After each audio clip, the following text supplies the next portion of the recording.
After the massacre, we were told to prepare for the road. We were assembled outside the city early one morning. Only women and children, with here and there an old man were left.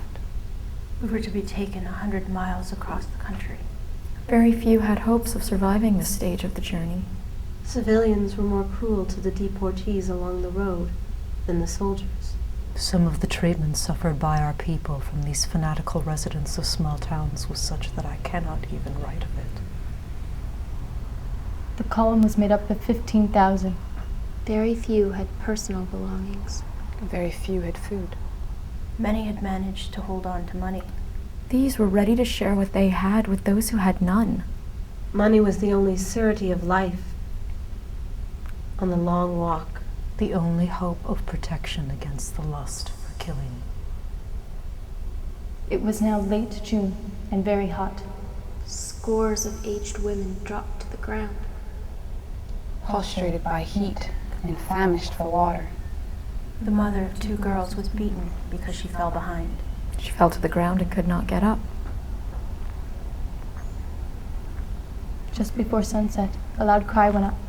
We looked to the east, where there was a wide pass through the hills. We saw a band of horsemen riding down upon us. Screams and cries for mercy rang through the night. I saw terrible things that night. Things I cannot tell. When I see them in my dreams now, I scream. So even though I am safe in America, my nights are not peaceful. A group tortured one young woman. Women who were nearby became crazed and rushed in a body at the men. To save the girl from more misery. They raised their long, sharp knives and rushed upon the brave women. And killed them all. We piled their bodies together and set fire to their clothes. While some fanned the blaze, others searched for the girl who had escaped. They caught another girl and carried her back to the flaming pile and threw her upon it. When she tried to escape, they just threw her back until she was burned to death. 5 soldiers sought a young girl they thought would please their chief. They tore aside the veils of women whose forms suggested they might be young.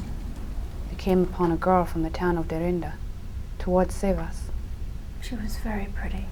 One of the soldiers, when they were dragging her off, recognized her. He grunted to his comrades. This one will not do. She is no longer a virgin.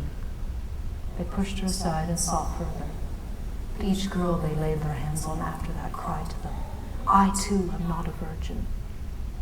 Each one was given a blow and thrust aside when she claimed to have already been shamed. Soon the soldiers saw they were being cheated out of the choicest prey. They turned upon some older women and seized 3. One of them they forced to her knees, and 2 of the soldiers held her back between her hands until her face was turned to the stars. Another soldier pressed his thumbs upon her eyeballs and said, If there be no virgin among you, then this woman's eyes will come out. There was a cry of horror, then a shriek. A girl who must have been of my own age. Whom I had noticed because her hair was so much lighter.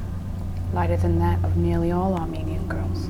threw herself at the soldier's feet. Winding her hands about the legs of the soldier. The soldier, whose fingers were pressing into her eyes, she screamed, My mother! Spare her!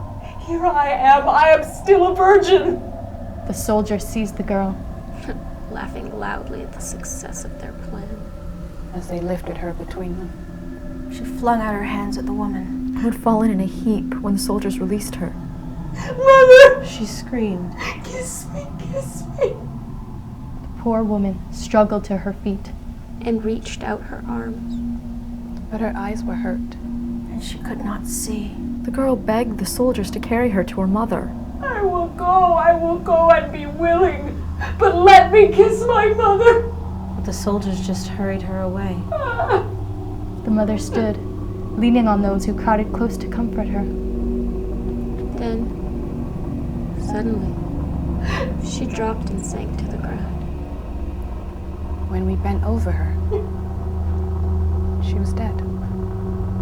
We sat beside the body until the girl came back. After the moon had crossed the sky, and it must have been midnight. The girl hid her face as she came near. The girl hid her face until she could bury it in her mother's shawl. She sat by the body till the morning.